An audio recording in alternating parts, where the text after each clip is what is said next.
یوحنا عارف کا مکاشفہ اور اس کا 7واں باب جو 17 آیات پر مشتمل ہے۔ اس کے بعد میں نے زمین کے چاروں کونوں پر 4 فرشتے کھڑے دیکھے۔ وہ زمین کی چاروں ہواؤں کو تھامے ہوئے تھے تاکہ زمین یا سمندر یا کسی درخت پر ہوا نہ چلے۔ پھر میں نے ایک اور فرشتے کو زندہ خدا کی مہر لیے ہوئے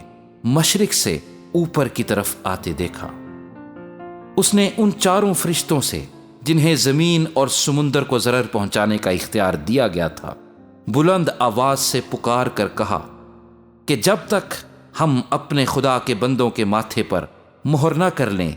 زمین اور سمندر اور درختوں کو ضرر نہ پہنچانا۔ اور جن پر مہر کی گئی میں نے ان کا شمار سنا کہ بنی اسرائیل کے سب قبیلوں میں سے 1,44,000 پر مہر کی گئی۔ یہودا کے قبیلے میں سے 12,000 پر مہر کی گئی، روبن کے قبیلے میں سے 12,000 پر، جد کے قبیلے میں سے 12,000 پر، آشر کے قبیلے میں سے 12,000 پر، نفتالی کے قبیلے میں سے 12,000 پر، منسی کے قبیلے میں سے 12,000 پر، شمعون کے قبیلے میں سے 12,000 پر، لاوی کے قبیلے میں سے 12,000 پر، اشکار کے قبیلے میں سے 12,000 پر، زبولون کے قبیلے میں سے 12,000 پر، یوسف کے قبیلے میں سے 12,000 پر، بنیامین کے قبیلے میں سے 12,000 پر مہر کی گئی۔ ان باتوں کے بعد جو میں نے نگاہ کی تو کیا دیکھتا ہوں کہ ہر ایک قوم اور قبیلے اور امت اور اہل زبان کی ایک ایسی بڑی بھیڑ جسے کوئی شمار نہیں کر سکتا، سفید جامے پہنے اور کھجور کی ڈالیاں اپنے ہاتھوں میں لیے ہوئے تخت اور برے کے آگے کھڑی ہے، اور بڑی آواز سے چلا چلا کر کہتی ہے کہ نجات ہمارے خدا کی طرف سے ہے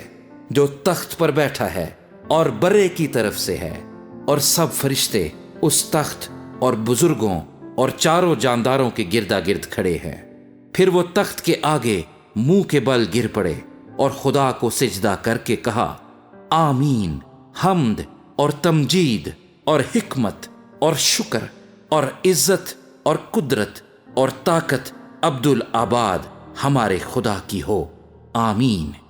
اور بزرگوں میں سے ایک نے مجھ سے کہا کہ یہ سفید جامے پہنے ہوئے کون ہیں اور کہاں سے آئے ہیں؟ میں نے اس سے کہا کہ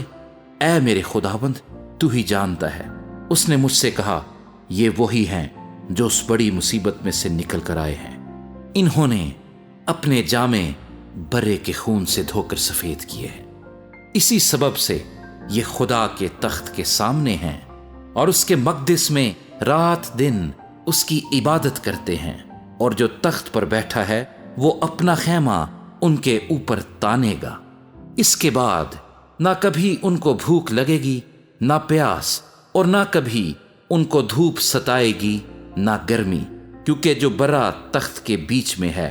وہ ان کی گلابانی کرے گا اور انہیں آب حیات کے چشموں کے پاس لے جائے گا،